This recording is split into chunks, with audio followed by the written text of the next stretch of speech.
Hai dan kembali di Autonet Max. Audi kali ini yang dapat kesempatan, dan seperti kita tahu dunia otomotif itu penuh dengan tren ya. Kalau kita ingat 10-20 tahun yang lalu, tren mobil bensin dan mobil diesel itu adu efisienan.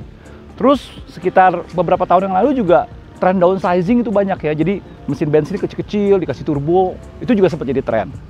Nah, 5 tahun belakangan ini kita juga punya tren baru, yaitu mobil listrik. Dan di kesempatan kali ini, kita dapat kesempatan untuk nge-review salah satu mobil listrik dari brand premium Jerman, yaitu si BMW i3S. Nah, di kesempatan kali ini juga, kita bisa banget nih explore charging time-nya bagaimana, efisiensinya seperti apa, performanya dan driving-nya. Dan juga seberapa praktisnya sih ini mobil kalau kita pakai sebagai tunggangan harian. Mau tahu detailnya? Check it out.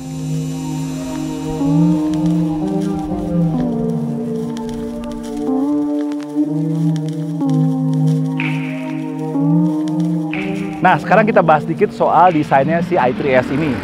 Jadi kalau dari segi desain, dia masih kelihatan seperti BMW ya. Dia punya double kidney grille, khas BMW, cuman nggak bolong. Ini solid ya. Terus roundel-nya juga masih BMW logo yang lama, bukan logo yang baru. Cuman kalau electric vehicle, mereka kasih background biru di belakangnya si roundel-nya ini. Dan kalau kalian perhatiin lagi, depannya ini beda dengan BMW yang bensin atau yang diesel. Biasanya bolongnya banyak buat intake. Kalau ini semuanya hampir nggak ada bolongan. Cuman satu doang di sini untuk arus udara untuk mendinginkan si kondensornya AC. Kenapa sih mobil listrik tuh jarang ada bolongan gitu loh? Sebenarnya alasan utamanya itu satu, dia untuk mengurangi hambatan gesek lah, biar nggak terlalu banyak turbulence dan bikin mobilnya tuh lebih efisien buat jalan. Oke, sekarang kita ada di bagian sampingnya, dan kalau kalian perhatiin ya, dari segi panjang ya, mobil ini sebenarnya nggak panjang. Dia cuma 4 meter lebih dikit. Jadi lumayan compact kayak city car. Nah, karena yang kita bahas ini juga si i3S, ada S-nya, bedanya apa sih dibandingin si i3 biasa? i3S ini dia pilar sininya nih, pilar atasnya itu hitam semua, atapnya hitam semua, jadi dia kesannya two-tone. Dan mobilnya sendiri juga lebih pendek atau lebih ceper 10 mm dibandingin si i3 biasa, dan 40 mm lebih lebar. Kenapa lebih lebar? Kalian lihat nih. Bannya dia pakai 20 inci dan dia lebih lebar, otomatis dia pakai wheel arch di sebelah sini. Jadi dia 40 meter lebih lebar. Nah, bannya ada yang lucu dari bannya. Dia pakai 20 inci untuk depan dan belakang. Dan mobil-mobil dengan ban 20 inci itu biasanya punya lebar tapak, itu biasanya 255. Dia pakai 175 di depan, 195 di belakang. Kenapa? Nah, ini ada hubungannya sedikit dengan efisiensi. Jadi kalau dia tapaknya lebih sempit, itu dia hambatan gelindingnya lebih rendah karena yang kontak ke jalan lebih rendah. Otomatis efisiensinya bisa dicapai lebih baik. Lagi-lagi ini mobil listrik. Nah, ada lagi nih poin-poin lucu lagi. Kalau mobil-mobil biasa bukaannya ini ya, ini bukanya tuh gini. Ini enggak. Bukanya malah ke sini. Kenapa? Ada alasan lagi ternyata. Ini mobil kesannya kayak mobil 2 pintu. Sebenarnya ini mobil 4 pintu. Kalau kalian lihat, pintu depan terbuka biasa. Pintu belakangnya, dia model suicide door seperti ini. Jadi kelihatannya ya, dia bikin engselnya bukanya keluar gini buat ngakomodir engsel di sini dan di sini nih. Kuncian di sininya. Nah, efek sampingnya, mobil tanpa B pilar seperti ini atau dengan suicide door seperti ini, pintunya bisa dijaga compact, nggak terlalu lebar banget. Ini leganya dapat, akses ke belakang juga masih bisa dapat. Intinya lagi-lagi praktikalitas dan efisiensi. Oke, kita ada di bagian belakang si i3S. Perbedaan dibandingin si i3 biasa adalah huruf S-nya di sini. Logonya juga udah logo BMW modern ya. I-nya nih udah monikernya dia lah. Dan for your information, ini mobil belakangnya kaca. Nggak percaya? Ini kaca. Ini tuh kaca. Jadi kacanya sama dia kayak diitemin gitu loh. Tapi cuma dibolongin di bagian yang ada si tail light-nya. Jadi lampu mundur sama lampu belakangnya. Ini LED full ya. Ini sebenarnya total kaca. Dan lagi-lagi for your information lagi, mobil ini bodinya semuanya tidak ada yang metal. Jadi kaca, plastik, even bahkan bagian sampingnya pun dan depannya ini plastik semua.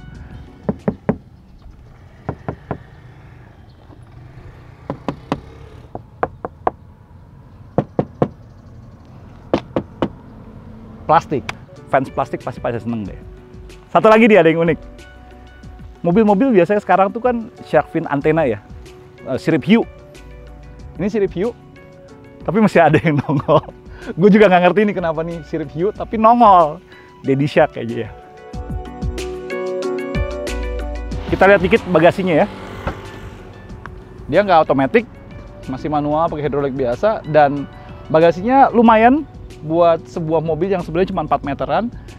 Dia bisa di flat floor, kursi bisa dilipat semua ke sana, dan di balik sini tidak ada apa-apa karena just for your information, motor listriknya terletak di bawah sini. Jadi kalau kita ngomongin sedikit mengenai struktur bodinya nih mobil ini seluruhnya karbon. Bagian apa namanya life modulnya atau bagian penumpangnya karbon. Kalian bisa lihat nih, ini karbon semua nih, satu bodi ini. Bawahnya dari bagian bawah sini sampai ke ujung sana, termasuk mounting ke sasisnya dan baterainya, itu semua terbuat dari aluminium light alloy. Jadi dia kayak apa ya? Kayak leather frame gitu loh. Dia ada sasis di bawah, lalu ditempelin modul karbon di atasnya. Kita bisa lihat juga nanti dari sampingnya. Dan baik lagi karena ini mobil listrik, motor di sini.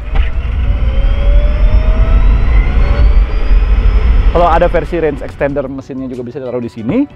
Baterai dia taruh di tengah-tengah di bawah. Dan di depannya itu kosong. Oke, sekarang kita lihat bagian mesinnya. Depannya. Nah, depannya kayak gini doang. Jadi ada tutupnya nih. Gue tutupin doang biar nggak terlalu masuk air kayak. Ada tire kit. Sama ada charger AC untuk di rumah. Dia CS2 ya, kalau nggak salah ya, model kayak gini tuh. Europe biasanya pakai model kayak gini. Kalau Jepang dan lain-lain dia ada yang pakai Cademo, macam-macam lah, colokan-colokan. Jadi simple. Baik lagi dia cuma begini doang, karena semua penggerak itu di bagian belakang dan di bagian bawah. Jadi depannya cuma begini doang.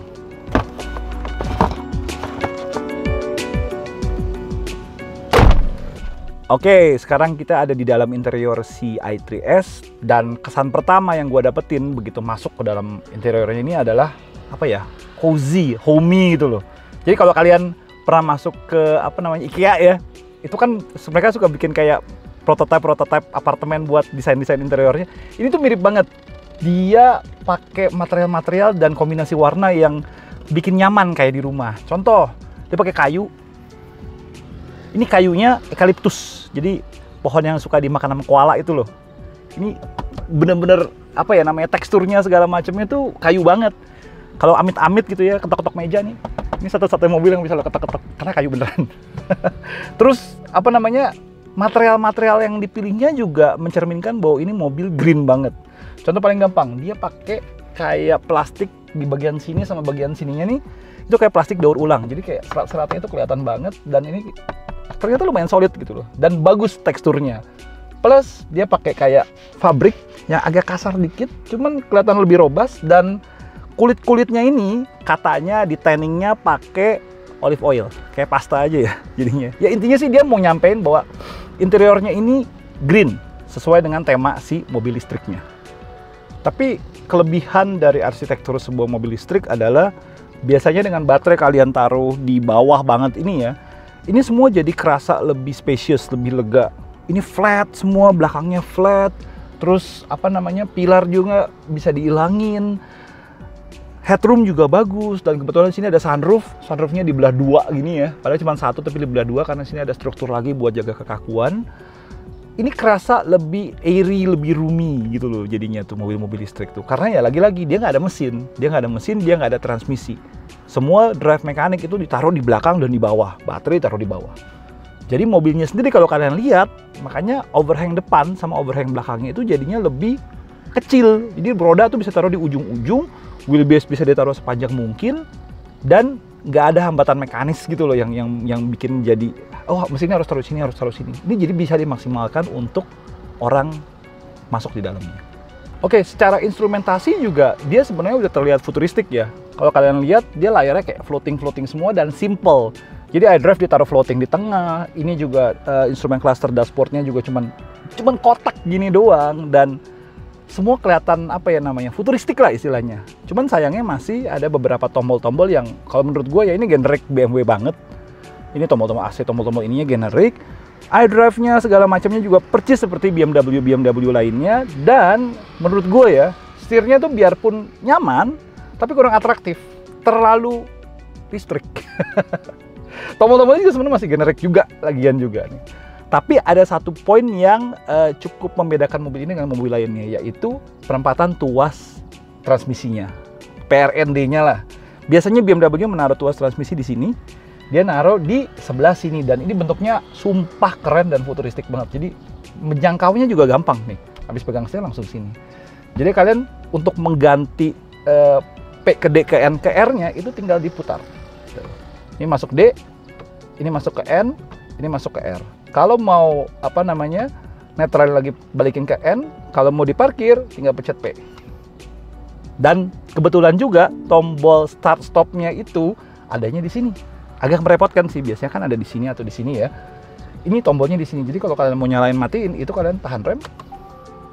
Ini mati, dan ini tahan rem lagi. Nyala, nanti dia ada lambang biru di sini, ada ambient lighting biru sini. Ini sudah ready. Kok nggak ada suaranya sih?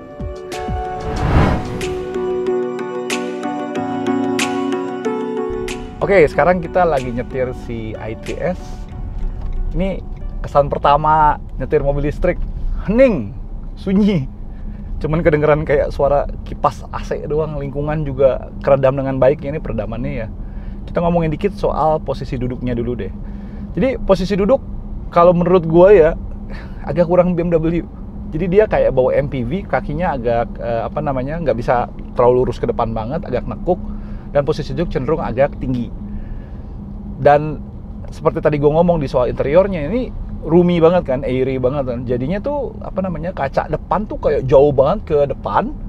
Terus ini depan kayak spacious banget, lega banget, enak gitu. Tapi pilar A-nya cukup mengganggu dan letaknya kayak obstruktif banget gitu loh di depan sini nih. Sayangnya di situ aja sih. Di luar itu sih sebenarnya feel BMW-nya, setirnya segala macam itu masih cukup dapet. Nah, sekarang kita ngomong soal handlingnya. Jadi karakteristik sebuah mobil listrik itu, apalagi si i3S ini tuh dia taruh baterai di bagian bawah, di bawah lantai. Jadinya otomatis center of gravity-nya atau COG-nya itu dia rendah. Biasanya itu nanti berefek langsung ke pengendaliannya. Gimana pengendaliannya? Menurut gue ya, ini mobil fun ya. Biarpun tadi gue bilang posisi duduk nggak kayak BMW, tapi ternyata ini handlingnya kayak BMW. Jadi setir tuh akurat. Tuh, setirnya tuh akurat, feedbacknya juga, bobotnya juga masih oke. Dan dengan COG yang rendah ini loh, karena motor listrik ditaruh di belakang. Oh ya, ini penggerak roda belakang ya. Jadi karena motor listrik taruh di belakang, baterainya ditaruh di bawah, ini mobil waktu dipakai belok, balance-nya tuh bagus banget, poise-nya balance banget. Dan keuntungan lagi dari sebuah mobil listrik adalah akselerasinya yang instan. Jadi ini figurnya 0-100 sekitar 6,9 detik. Kita coba. Gak bohong. Karena memang kalau di akselerasi, enaknya mobil listrik tuh ya, di toel tuh langsung torsinya torsi max. Udah tahu-tahu udah 100. Ini udah 100. Cepet loh ini loh. Itu kelebihannya sebuah mobil listrik. Dan gue udah coba ini juga di tol. Jadi kalau akselerasi dari 40, 60-an lah, itu dia rasanya spontan ya, instan gitu loh kesannya tuh. Tapi begitu udah di 100 kalian kick down, memang punch-nya tuh nggak ada gitu, jedaknya tuh nggak ada lagi gitu loh. Jadi dia memang benar-benar torsinya tuh di RPM atau di kecepatan-kecepatan yang rendah. Dan kemarin juga sempat nyobain di tol, ini top speed ternyata mentok di 160-an km per jam. Dan jangan salah, mobil ini 160 tuh cepet banget. Gue tadi pagi malahan ya kesini nih untuk syuting dapat 162, tapi udah nggak bisa naik lagi.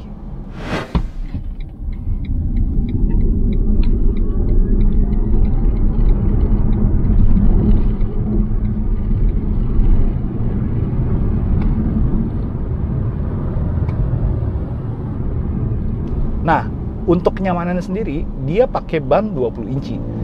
Jadi memang biarpun dia handlingnya bagus, tajam gitu ya, kenyamanan sebenarnya juga masih oke. Karena biarpun dengan ban yang besar ini, dia tuh peredamannya masih cukup bagus ya, masih refine lah istilahnya, masih kerasa BMW banget. Memang dengan penggunaan ban yang ring besar ini, dia di beberapa kondisi kerasa agak duk gitu loh, agak lebih keras gitu. Tapi overall ini benar-benar masih bisa dipakai untuk harian. Nah, untuk si i3S ini, dia juga dilengkapi dengan mode berkendara sport. Jadi kalau kita ganti sport ya, nih kita ganti sport, pedal tuh langsung kerasa lebih twitchy nih. Tuh. Pedal jadi kerasa lebih agresif, otomatis kayak apa ya namanya, mobilnya nyendak-nyendak gitu loh. Tuh. Agresif banget ini. Ini fun loh, asli bener. Gak kalah sama Mini Cooper. Nice. Cuman memang otomatis baterai jadi lebih boros. Nah, sebenarnya kalau mobil listrik kan biasanya ekonomis ya. Jadi dia punya mode eco, selain mode sportnya ini dia ada mode comfort, dan dia punya 2 mode eco. Yang satu Eco Pro, yang satu lagi Eco Pro Plus. Jadi di Eco Pro Plus ini dia ada speed limit, ada capnya 90 km per jam maksimum speed. Jadi benar-benar buat hemat aja. Oke, si i3S ini dia punya apa ya namanya, perbedaan dibandingin si i3 biasa. Jadi dia punya kapasitas baterai mencapai 120 Ah dan 42,2 kW kapasitasnya. Powernya sendiri dari motor listriknya itu bisa sampai 140 Watt HP dan 270 Nm torsi. Jadi udah kayak mobil 2000 cc turbo ya. Otomatis akselerasinya sekitar 6,9 detikan saja. Improve dari si i3 yang non S itu sekitar 7,an lah, 7,1, 7,2 detik. Ini jadi udah setara kayak hot hatch kayak Golf dan kawan-kawan lah kalau pakai ini. Dan memang bener, karena dengan didukung oleh akselerasi yang 6 detikan plus bodinya compact, nyelip dan nyalip itu jadi gampang banget di jalanan. Nah, ada satu kebiasaan lagi untuk bawa mobil ini. Jadi kalau kalian nggak tahu ya, mobil ini tuh gasnya sama sih sebenarnya kayak mobil biasa, gas remnya. Cuman karena dia electric car, dia punya degenerative brake yang lumayan apa ya namanya ya, lumayan kerasa banget. Jadi waktu kalian gas, dia akan maju. Begitu kalian lepas, dia akan ngerem. Bukannya apa ya, bukannya ngeluncur gitu ya, bukan deselerasi dengan ngeluncur, dia benar-benar deselerasi banget. Ini yang banyak orang bilang sebagai one pedal driving. Jadi mobil ini benar-benar bisa jalan dan berhenti tanpa kalian injak pedal rem. Jadi cukup dengan main gas yang halus. Nah, ini kita contohkan one pedal driving. Ini gue jalan, ini gue ngegas, terus gue ke pinggir, gue lepas gasnya, dia akan deselerasi dan ngerem sampai berhenti. Gue nggak injak rem loh sama sekali. Ini gue nggak injak rem sama sekali. Itu namanya one pedal driving. Awal-awal kan kagok, tapi setelah kalian biasa, kalian bisa kayak creeping ngikutin mobil di depan dengan kalibrasi kaki kalian gitu loh, jangan halus gitu. Jadi kalau mobil depan mau berhenti tinggal diangkat, ntar dia ngerem sendiri, angkat ngerem sendiri. Hampir tidak usah injak rem kecuali memang benar-benar ngeluncur dan nggak sempet. Jadi itu salah satu kelebihan si i3S ini, one pedal drivingnya. Udah coba, pasti demen deh. Nah, kalian pasti penasaran sih, berapa sih sebenarnya operasional cost-nya untuk nih mobil dibandingin sama mobil bensin. Kita ambil hitung-hitungan kasarnya aja deh ya. Jadi baterainya kapasitasnya 42,2 kWh. Itu untuk ngisi penuh 1 kWh itu dihitung kurang lebih harganya 1.600 kalau kita ngisi di rumah. Jadi untuk ngisi baterai 42,2 kW itu kurang lebih butuh apa ya, ongkos listrik itu sekitar 67.000 sampai 70.000-an. Nah, kemarin gue isi itu dia bisa kurang lebih 250-an kilometer sekali isi full. Nah, kasarnya kalau 70.000 kalian bagi 250 km itu kurang lebih cuman berapa ya? Cuman 250 perak kalau nggak salah deh. Hitung-hitungannya untuk 1 km. Otomatis untuk 10 km itu cuman butuh Rp2.500. Nah, anggaplah mobil-mobil 1.500 lah ya. 1:10. 1 liter untuk 10 km. 1 liter bensin berapa sekarang? Anggaplah kita pakai yang bagus 9.000 perak. Mobil ini cuman butuh 2.500 perak untuk menempuh jarak yang sama dengan 1 liter bensin. Otomatis efisiensinya itu sekitar 25-30% dari sebuah mobil bensin. Jadi ini lebih hemat 70% dari mobil bensin. Kalau kalian mampu beli. Tapi ada tapinya nih. jangan tergoda langsung gitu aja dengan angka-angkanya, karena di balik angka yang kesannya irit itu ada keribetan yang gue alamin pribadi ketika mengoperasikan mobil ini sehari-hari. Paling gampang adalah gini, mobil ini bisa di-charge dengan arus AC seperti yang di rumah alternate current itu dengan kapasitas 3 kW atau 7 kW. Nah, untuk menge-charge 42,2 kWh itu menggunakan 3 kW, itu kalian butuh listrik rumah KVA-nya itu 3.000-an ke atas. Rumah gua 3.500 kalau nggak salah deh. Itu aja gua harus ngecas dari kondisi 1/4 sampai ke setengah ya, bukan penuh ya. Itu butuh waktu 6 jam. Dengan syarat AC di rumah cuma boleh nyala 1 atau 2. Jadi anak gua kemarin nyalain AC ketiga, cepret, langsung ngejepret. Karena listrik gue cuma 3.500, sedangkan dia ngecas 3 kWh atau 3.000 kWh. Nah, kalau kalian punya rumah di bawah 3.000, jangan mimpi, karena ngangkat aja nggak kuat kasarnya. Ini butuh watt yang gede, KVA yang gede untuk ngecas ini. Nah, gimana kalau kalian charging di charging point? Nah, kebetulan kemarin juga kita bawa mobil ini ke charging point di Ion. Charging point di Ion itu 35 ampere. Kapasitasnya gede banget. Dan kebetulan kita ngecas mobil ini dari kondisi 1/4 sampai penuh ya, benar-benar penuh, itu cuma makan waktu sekitar 2,5 sampai 3 jam. Jadi lagi-lagi, itu dia pakai charging point yang sudah menggunakan arus DC. Jadi dia bisa juga di charging point dengan kapasitas 22 kW ke atas. Itu baru masuk akal lama waktu ngecharge-nya. Jadi balik lagi, kalau kalian punya rumah masih di bawah 6.000 atau cuma 3.500, 4.000-an, siap-siap matiin AC atau nggak pakai listrik untuk ngecas mobil ini doang. Dan butuh waktu bisa sampai 20 jaman untuk ngecas sampai penuh. Nah, jadi kalau kalian punya mobil ini, kalian punya 4 pilihan untuk ngecasnya. Pilihan pertama adalah ngecas di rumah dengan let's say listrik 3.000-an sampai 6.000-an, itu bisa makan waktu 11 sampai 20 jam top up maupun isi sampai penuh. Atau ngecas di kantor dengan ancaman SP kalau kalian punya kantornya sih bagus, dengan voltase let's say mungkin 7 kW, itu mungkin bisa sekitar 5 sampai 7 jam untuk ngecas sampai full. Atau kalian bisa ngecas di charging station kayak di mall-mall sambil ngopi-ngopi. Mungkin ngecasnya gratis atau bayarnya murah, tapi ngopi-ngopi dan belanjanya jadi lebih mahal. Atau metode yang satu ini.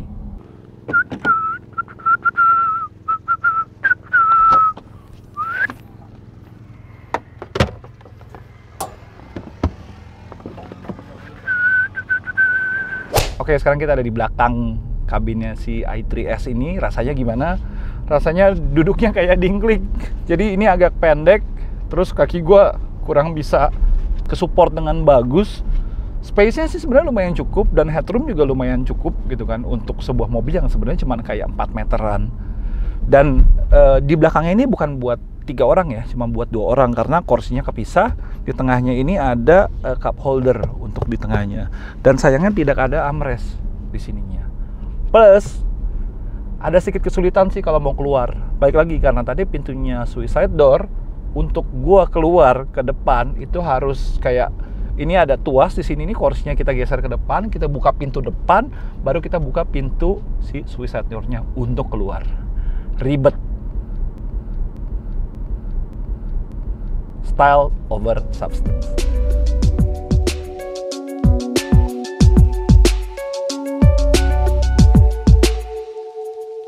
Oke, sekarang kita sampai pada kesimpulan si BMW i3S EV ini, BEV, Battery Electric Vehicles.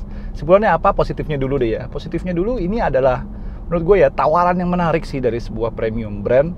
Dia berhasil membuat sebuah BEV, Battery Electric Vehicle, yang futuristik, modern, tapi juga tidak menghilangkan elemen-elemen fun-nya sebuah BMW. Dia masih lincah, dia punya handling yang bagus, akselerasinya juga wow, dan dia tetap punya apa ya, quirkiness atau keunikan sebuah mobil listrik yang terlihat futuristik tapi tetap dengan elemen BMW. Ditambah operational cost-nya juga murah, hanya sekitar 30% dari mobil bensin. Nah, negatifnya apa? Nah, negatifnya menurut gue sendiri ya, era mobil listrik di Indonesia itu sebenarnya masih cukup jauh. Kalau kita lihat nih ya, kita ngomong sisi psikologisnya aja deh, kita pakai mobil listrik. Kita pakai, baterainya udah tinggal 1/4. Itu rasa apa ya, was-was atau kekhawatiran kalau lu baterai habis di tengah jalan itu pasti ada. Jadi kayak, waduh ini keburu nggak nih, gue dapet nggak nih, kena macet nggak nih, segala macem nggak nih. Ntar kalau harus ngecas pun bisa pakai colokan atau numpang nyolok juga, makan waktu berapa lama? Orang 6 jam aja cuma dapat 1/4 kasarnya. Listriknya ngejepret enggaknya antar tempatnya segala macam. Ini itu masih banyak kekhawatiran seperti itu. Dan kembali lagi, biarpun efisiensinya bagus, titik-titik charging point atau charging station yang layak dengan kapasitas yang besar atau quick charging dengan tempat parkir yang memadai dan aman, itu masih di hitungan jari di Jakarta aja.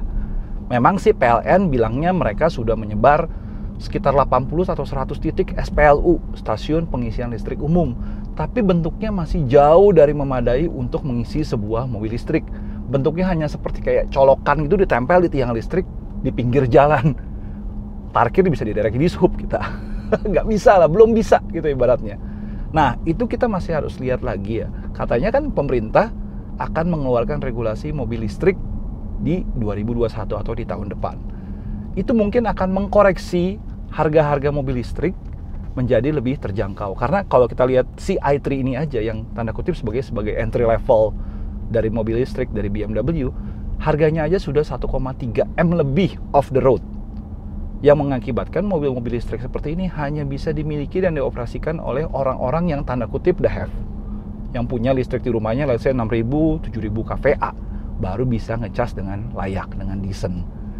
Di luar itu, kita masih mimpi. Kembali lagi, regulasi kita harus ada, dan penyebaran charging point yang memadai juga harus ada. Karena kalau kagak, buat apa kita bawa mobil listrik tapi kita harus nungguin ngecas seharian, kan jadi nggak efisien juga. Ditambah lagi, belum kalau kita mempertimbangkan jarak si mobil listrik ini yang sekitar di 250-300an kilometer. Kalau kita bawa keluar kota, let's say 200 km, 150-200 km, cukup buat nyampe, tapi sampai sana fasilitasnya ada nggak buat quick charging? Kalau kagak, kita harus nunggu 1 hari berikutnya, ngecas dulu sampai penuh baru balik lagi, atau ngelanjutin perjalanan. Jadi efisiensinya masih belum kebayang sih. Masih kita harus lihat lagi ke depannya seperti apa perkembangannya. Oke, mungkin itu aja review dari Audi. Thank you udah nonton. Lagi-lagi kalau like, komen, saran segala macam, kritik, monggo tulis di kolom komentar. Kalau suka video ini, klik like, subscribe kalau belum subscribe, dan tekan tombol lonceng kalau mau tahu notifikasi dari Autonet Mix untuk video-video terbaru kita. Thank you udah nonton. Bye. Kalau ada versi range extender, kalau salah harus atap. Udah.